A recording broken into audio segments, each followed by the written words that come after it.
ज्योतिष दीप चैनल में आप सभी का बहुत बहुत स्वागत है।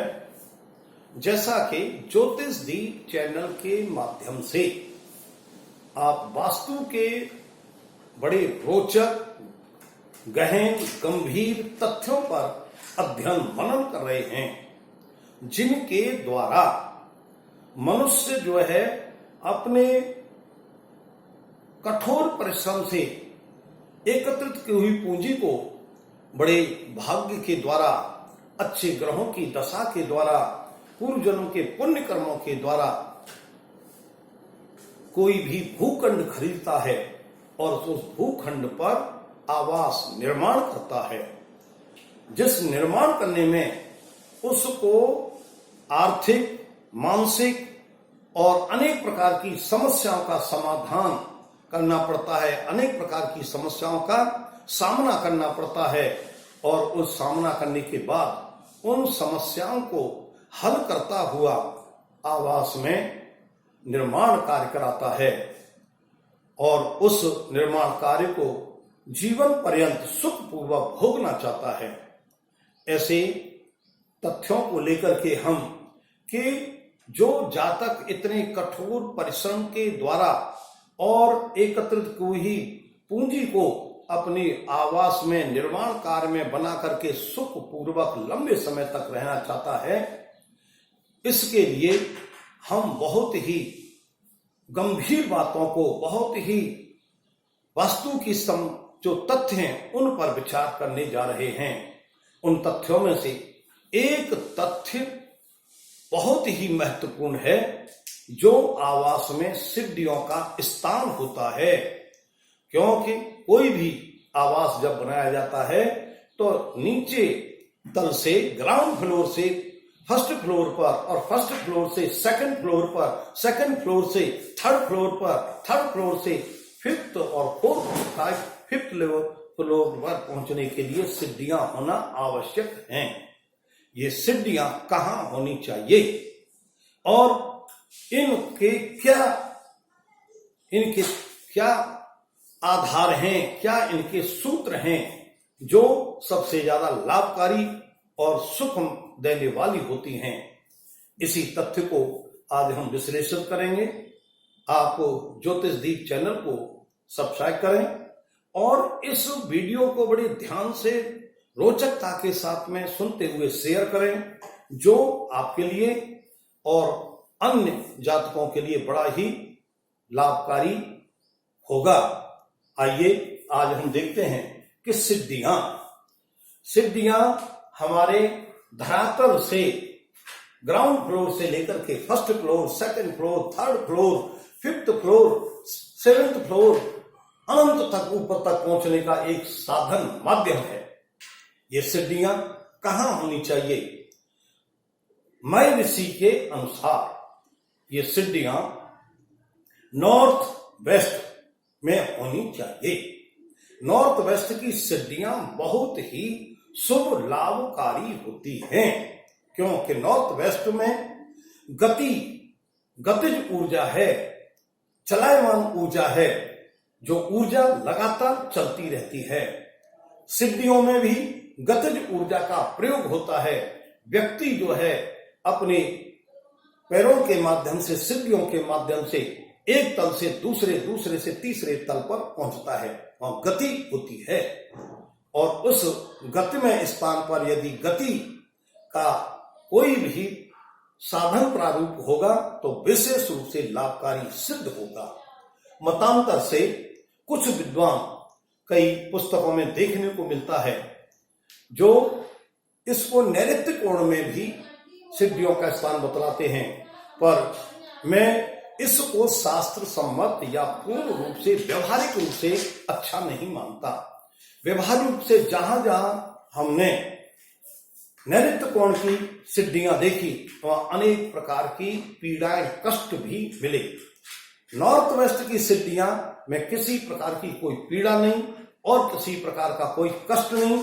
वो अपने स्थान पर उचित संख्या में है और उचित और घूमती हुई हैं, जो बहुत ही महत्वपूर्ण बिंदु है। सिद्धियां सदैव क्लॉकवाइज होनी चाहिए। यदि सिद्धियां क्लॉकवाइज नॉर्थ वेस्ट में हैं तो वहां कोई किसी प्रकार की आपत्ति नहीं आएगी, परेशानी नहीं आएगी। वह ग्रह स्वामी सुखपूर्वक आनंद लेता हुआ उसमें सिद्धियों का उपयोग करेगा।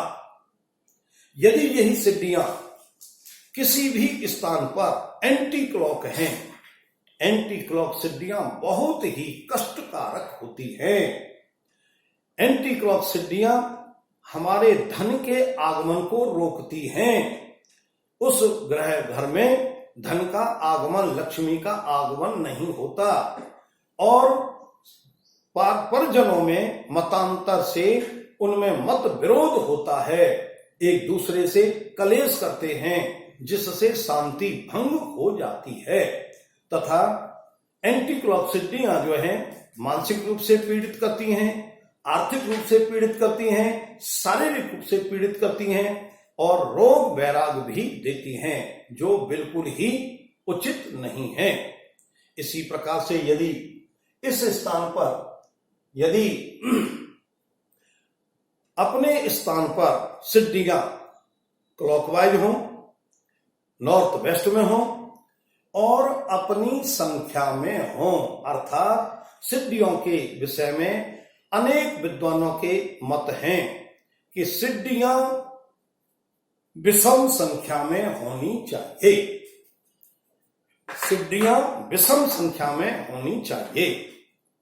लेकिन आज मैं इस विषय में एक बहुत महत्वपूर्ण गंभीर विषय, जो बहुत ही गुप्त है, जो बहुत ही रोचक है, जो बहुत ही प्रत्येक जातक के लिए लाभकारी सिद्ध है, उस पर प्रकाश डालूंगा।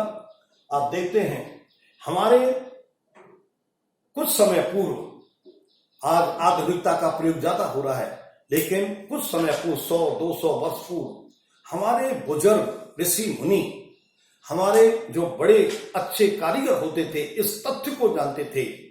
जब किसी भी आवास में पट्टियां डालते थे तब भी इस सूत्र का प्रयोग करते थे और पट्टियों के साथ साथ यदि सिद्धियां बनाते थे तब भी सूत्र का प्रयोग करते थे। उनका यह प्रयोग था कि सिद्धियों का क्रम इस प्रकार से होना चाहिए: इंद्र, यम, राज। पहली सिद्धि इंद्र है, दूसरी सिद्धि यम है, काल है, तीसरी सिद्धि राज है, राजा है, सब प्रकार का सुख देने वाली है। यदि एक सिद्धि, पहली सिद्धि है तो पहली सिद्धि इंद्र होगी, दूसरी सिद्धि यम होगी जो अशुभकारी है, तीसरी सिद्धि राज होगी, राजा है, जो सब प्रकार का सुख देने वाली है, चौथी सिद्धि फिर हमारी इंद्र होगी, पांचवी सिद्धि हमारी यम होगी और छठवीं सिद्धि राज होगी। इस प्रकार से ये इंद्र, यम, राज, इंद्र, यम, राज का लगातार उत्तरोत्तर ऊपर चढ़ता चला जाता है।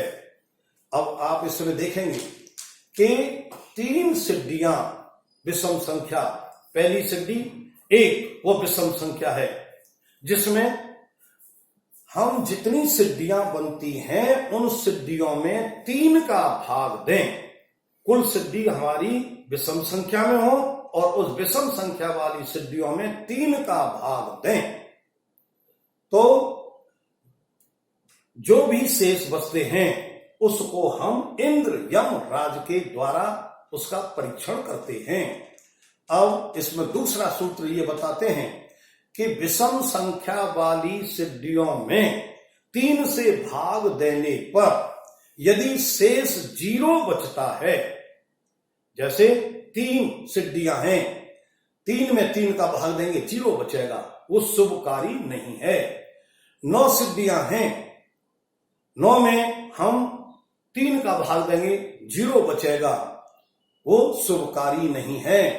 15 है, 15 में 3 का भाग देंगे तो वो 0 शेष बचेगा, वो भी शुभ नहीं है। दूसरा तथ्य कह रहे हैं कि विषम संख्या में सिद्धियां होनी चाहिए, 3 का भाग देने पर 0 नहीं बचना चाहिए। अब विषम संख्या में सिद्धियां हों और 3 का भाग देने पर यदि शेष एक बचता है तो वो सिद्धियां सबसे ज्यादा शुभ लाभकारी होंगी। जैसे हमारी 7 सिद्धियां हैं और 3 से भाग दिया तो शेष एक बचा, वह सिद्धि कैसी हो गई? श्रेष्ठ शुभ लाभकारी हो गई।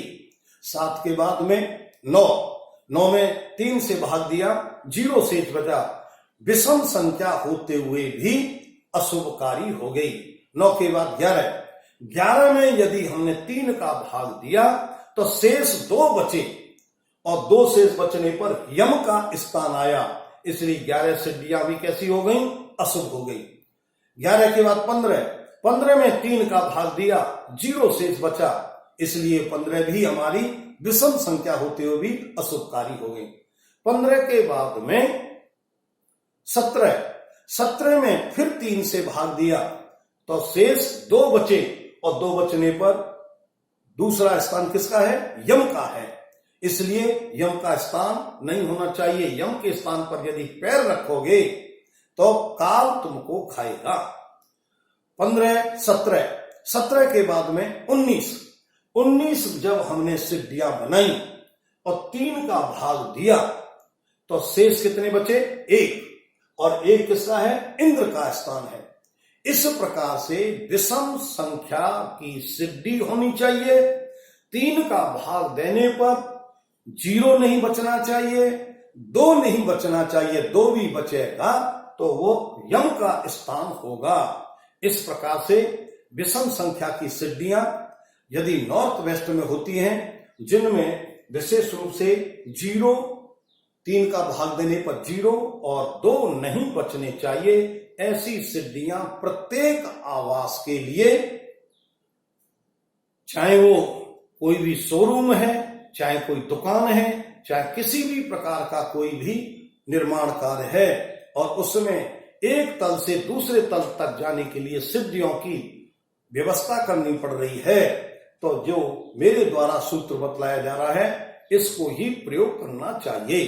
अधिकांशतः आपको वास्तु का गोल मूल रूप में कहते हैं कि कितनी सिद्धियां होनी चाहिए? विषम संख्या में होगी, लेकिन वो ये नहीं ध्यान देते विषम संख्या की सिद्धियां भी घातक सिद्ध होती हैं। जैसे जिसमें 3 का भाग देने पर 2 शेष बचते वो घातक सिद्ध होती है, यम का स्थान होता है।